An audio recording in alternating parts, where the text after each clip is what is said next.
नमस्कार, आप देख रहे हैं राजस्थान 10 बजे और आपके साथ में विजेंद्र सोलंकी। संभागवार बड़ी खबरों का सिलसिला शुरू करते हैं और सबसे पहले बात करते हैं जयपुर संभाग की। यहां की बड़ी खबर बता रहे हमारे सहयोगी के वशिष्ठ। विधायकों की खरीद फरोख्त के मामले में राज्य सरकार ने बड़ा फैसला किया है। सरकार ने बागी विधायक भंवरलाल शर्मा पर दर्ज राजद्रोह का केस वापस लेना तय किया है। इसके साथ ही सरकार कांग्रेस से निलंबित विधायक भंवरलाल शर्मा, विश्वेंद्र सिंह और केंद्रीय मंत्री गजेंद्र सिंह शेखावत की आवाज की जांच भी नहीं करना चाहती। दरअसल आज सीजेएम कोर्ट में विधायक खरीद फरोख्त मामले में आरोपी संजय जैन की जमानत याचिका पर सुनवाई हुई, जिसमें एसओजी ने कहा कि उनकी जांच में राजद्रोह का केस नहीं बनता है, सिर्फ भ्रष्टाचार निवारण अधिनियम की धारा 8(12) में केस बनता है। ऐसे में एसओजी में दर्ज तीनों एफआईआर को एसीबी कोर्ट को भेज दिया जाए। इसके साथ ही एसओजी ने मामले की जांच के लिए भंवरलाल शर्मा और गजेंद्र सिंह की वॉइस सैंपल लेने की जरूरत से भी इनकार किया है। वहीं बसपा विधायक के कांग्रेस में विलय के मामले में हाईकोर्ट की एकल पीठ के आदेश को खंडपीठ में चुनौती दी गई है। साथ ही बसपा और बीजेपी विधायक मदन दिलावर के अधिवक्ताओं ने जल्द सुनवाई की अर्जी भी पेश की है। हाईकोर्ट ने दोनों अपीलों पर जल्द सुनवाई की अर्जी मंजूर कर ली है। अब बुधवार को सीजे इंद्रजीत महांती और जस्टिस प्रकाश गुप्ता की खंडपीठ इन अपीलों पर सुनवाई करेगी। दरअसल 30 जुलाई को जस्टिस महेंद्र गोयल की एकल पीठ ने मदन दिलावर और बसपा की याचिकाओं पर सुनवाई की थी और विधानसभा अध्यक्ष, सचिव और बसपा के 6 विधायकों को नोटिस जारी कर 11 अगस्त तक जवाब पेश करने के आदेश दिए। लेकिन एकल पीठ ने 6 बसपा विधायकों के कांग्रेस में विलय पर कोई अंतरिम राहत नहीं दी है। और अब रुक करते हैं जोधपुर संभाग का। यहाँ की बड़ी खबर बता रहे हमारे सहयोगी लक्ष्मण राघव। कांग्रेस के राष्ट्रीय प्रवक्ता रणदीप सुरजेवाला आज जैसलमेर में पत्रकारों से मुखातिब हुए। राम मंदिर निर्माण को लेकर कांग्रेस की राष्ट्रीय महासचिव प्रियंका गांधी वाड्रा के लिखित बयान को पढ़ा। यहां सुरजेवाला ने कहा कि राम सबके हैं, राम सबरी के हैं तो सुग्रीव के भी हैं। उन्होंने मैथिली शरण गुप्त को उद्धृत करते हुए कहा कि राम तो निर्बल को बल देने वाले हैं, इसलिए कांग्रेस ये उम्मीद करती है कि ये समारोह राष्ट्रीय एकता और सांस्कृतिक समागम का एक उदाहरण बनेगा। भगवान राम, माता सीता और रामायण की गाथा हजारों वर्षों से हमारे सांस्कृतिक और धार्मिक स्मृतियों में प्रकाश पुंज की तरह आलोकित है। भारतीय मनीषा रामायण के प्रसंगों से धर्म, नीति, कर्तव्य परायणता, त्याग, उदारता, प्रेम, पराक्रम और सेवा की प्रेरणा पाती रही है। जब रणदीप सुरजेवाला से ये पूछा गया कि राजस्थान में जो सियासत चल रही है उसको लेकर क्या कहेंगे, तो सुरजेवाला ने कहा सबसे पहले बागी विधायकों को भाजपा की मेहमान नवाजी छोड़कर वापस लौटना होगा, उसके बाद ही इस पर कोई बात होगी। फर्स्ट इंडिया न्यूज के एक सवाल के जवाब में रणदीप सुरजेवाला का कहना था कि राजनीति में धर्म होना चाहिए, लेकिन धर्म की राजनीति नहीं होनी चाहिए। और अब रुक करते हैं अजमेर संभाग का। यहाँ की बड़ी खबर बता रहे हमारे सहयोगी कौशल जैन। भारतीय प्रशासनिक सेवा में चयनित होकर अजमेर की बेटी ने बढ़ाया प्रदेश का मान। पुलिस अधिकारी मां और वकील पिता को बताया सफलता की मूरत। यूपीएससी द्वारा आयोजित भारतीय प्रशासनिक सेवा परीक्षा में अजमेर की बेटी परी ने संपूर्ण देश में 30वां स्थान प्राप्त कर न सिर्फ अजमेर का नाम रोशन किया बल्कि प्रदेश का भी मान बढ़ाया है। अजमेर रेलवे पुलिस में निरीक्षक के पद पर अजमेर में तैनात सुशीला बिश्नोई और वकील मनीराम बिश्नोई की पुत्री परी की मेहनत और लगन ने उसे सफलता का बड़ा मुकाम दिलवाया है। पुलिस की नौकरी में व्यस्त मां के स्थान पर पिता के सानिध्य में बड़ी हुई परी ने सेंट मैरीज कॉन्वेंट स्कूल से प्रारंभिक शिक्षा प्राप्त की। परी ने अपनी सफलता का श्रेय अपने माता पिता को देते हुए बताया कि मंजिल कितनी भी मुश्किल क्यों न हो, अगर अपने हौसले बुलंद हैं तो सफलता हासिल होगी। मेहनत, लगन और परिश्रम के साथ माता पिता को अपना पद प्रदर्शक मानने वाली परी की सफलता ने यह साबित कर दिया कि मंजिल कभी मुश्किल नहीं है।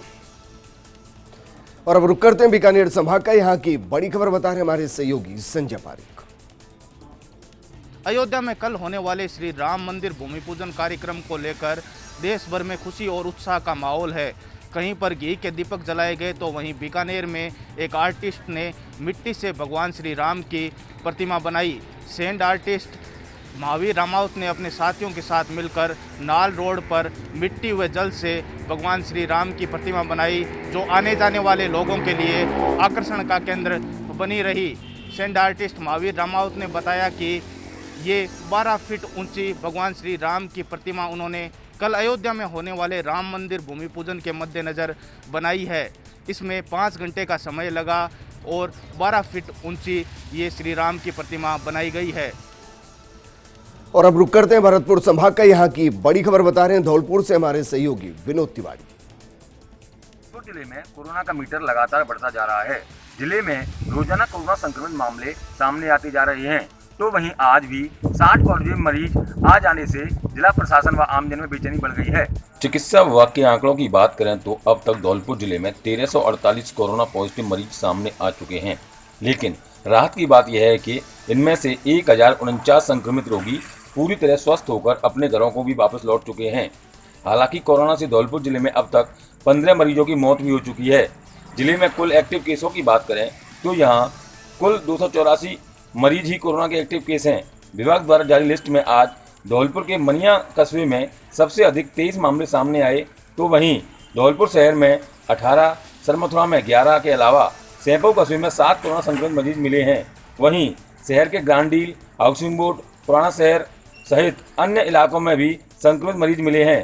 जिला प्रशासन पूरी तरह से लोगों को सोशल डिस्टेंसिंग सहित अन्य कोरोना के बचाव के लिए लोगों को बहुत ही जरूरी काम से बाहर निकलने और बेवजह घर से ना निकलने की अपील कर रहा है। जिला प्रशासन की ओर से कोरोना संक्रमण को लेकर रैंडम सैंपलिंग के लिए शिविर लगाकर लोगों की जांच कराई जा रही है, तो वहीं आज भी प्रशासन ने एहतियातन बाजारों में भी दुकानों को बंद कराया। कोरोना का खतरा अभी बरकरार है, इसलिए लोग अभी इससे डरें और पूरी तरह सावधानी बरतें। और अब रुक करते हैं उदयपुर संभाग का, यहाँ की बड़ी खबर बता रहे हैं हमारे सहयोगी रवि शर्मा। लेक सिटी में जारी है कोरोना का प्रकोप। आज 5 कोरोना वॉरियर्स सहित कुल 39 लोग दिन भर में पाए गए कोरोना संक्रमित।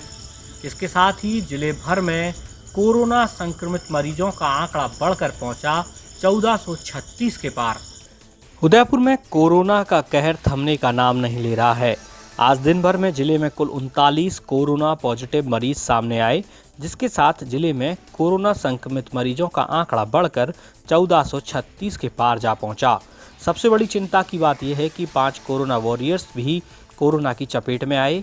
इनमें से 2 महाराणा भूपाल चिकित्सालय के चिकित्सक हैं और 2 मेडिकल लैब टेक्नीशियन हैं। कोरोना के लगातार बढ़ते केसों से चिकित्सा महकमे के अलावा जिला प्रशासन में भी हड़कंप मचा हुआ है और लगातार प्रयास किए जा रहे हैं कॉन्टैक्ट ट्रेसिंग के, ताकि कोरोना के अत्यधिक प्रसार को रोका जा सके। दरअसल उदयपुर जिले में अब तक कोरोना संक्रमण के चलते 18 से ज़्यादा लोगों की मौत हो चुकी है। इसके बाद जिला प्रशासन और स्वास्थ्य महकमा बेहद अलर्ट है और लगातार स्क्रीनिंग की जा रही है, ताकि कोरोना संक्रमण को बढ़ने से रोका जा सके। रुक करते हैं कोटा संभाग का, यहाँ की बड़ी खबर बता रहे हैं हमारे सहयोगी भवर एस।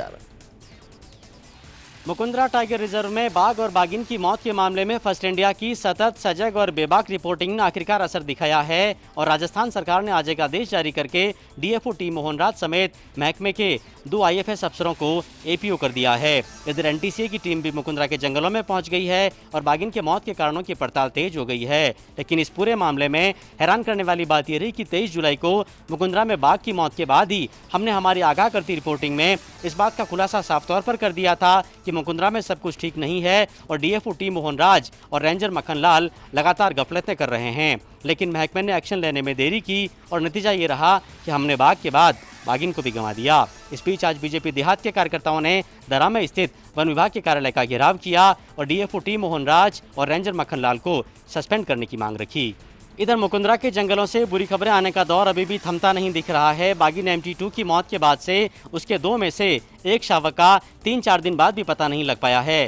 हालांकि एक घायल शावक का रेस्क्यू कर लिया गया है, उसे कोटा लाया गया है और उसे बचाने की हर संभव कोशिशें की जा रही है। इस बीच आज एक और बड़ा खुलासा हुआ है। एक तस्वीर वायरल हो रही है जिसके बारे में दावा किया जा रहा है कि ये मुकुंदरा के जंगल की है और इस तस्वीर में बाघिन MT4 अपने मुंह में शावक को दबाते हुए नजर आ रही है।